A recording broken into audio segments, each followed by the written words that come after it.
बिहार में विपक्षी इंडिया गठबंधन के बीच सीटों के बंटवारे पर बातचीत तेज हो गई है। महागठबंधन राजद के यादव मुस्लिम कोर वोट बैंक से आगे बढ़कर अपने सामाजिक चुनावी आधार का विस्तार करने के तरीकों पर विचार कर रहे हैं। तो वहीं बता दें कि सूत्रों के अनुसार कुछ मौजूदा सहयोगियों के बीच सौदेबाजी भी चल रही है और संभवित नए सहयोगियों से बातचीत होना शुरू हो गई है। इसके साथ ही कांग्रेस पर भी दबाव है कि वह 2020 में लड़ी गई 70 सीटों से कम पर समझौता करे, जिसमें उसे केवल 17 सीटें मिली थी। गठबंधन के नेता चाहते हैं कि कुछ सहयोगी इस बार एक तरह से एडजस्टमेंट करें और झारखंड में सत्तारूढ़ इंडिया गठबंधन के नेतृत्व कर रही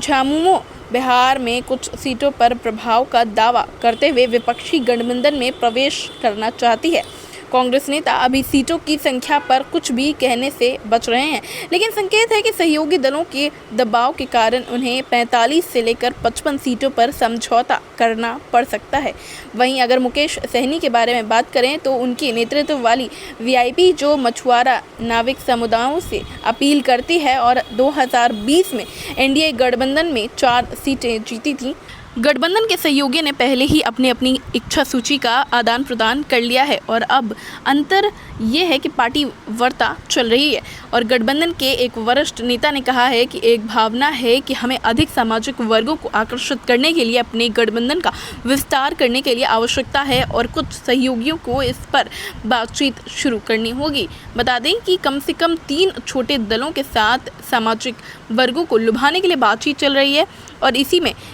प्रक्रिया में कुछ विपक्षी गठबंधन भी प्रवेश करना चाह रहे हैं और मौजूदा सहयोगी भाकपा माले, जिसने 2020 में 19 में से 12 सीटें जीतकर सर्वोच्च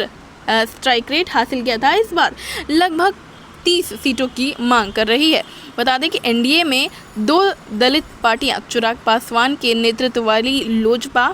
और जीतन राम मांझी के नेतृत्व वाली हम पार्टी हैं और विपक्ष को एक दलित सहयोगियों को पेश करने की आवश्यकता है, जिसके कारण पशुपति पारस के नेतृत्व वाली आरएलजेपी के साथ बातचीत चल रही है। भले ही उसकी चुनावी क्षमता अनिश्चित हो, सीपीआई और सीपीआईएम लगभग 6 से अधिक सीटों पर समझौता कर सकते हैं। इसी प्रकार से इंडिया गठबंधन के सभी घटक दलों के बीच बातचीत शुरू हो गई है और समझौता जो है वो आपस में करने का प्रयास कर रहे हैं और एडजस्टमेंट कहीं ना कहीं एक दूसरे के साथ करके ये 2025 की विधानसभा सीट में ज़्यादा से ज़्यादा स्ट्राइक रेट हासिल करने का प्रयास कर रहे हैं। तो फिलहाल इस खबर में इतना ही, मिलते हैं आपसे अगली वीडियो में, तब तक के लिए धन्यवाद।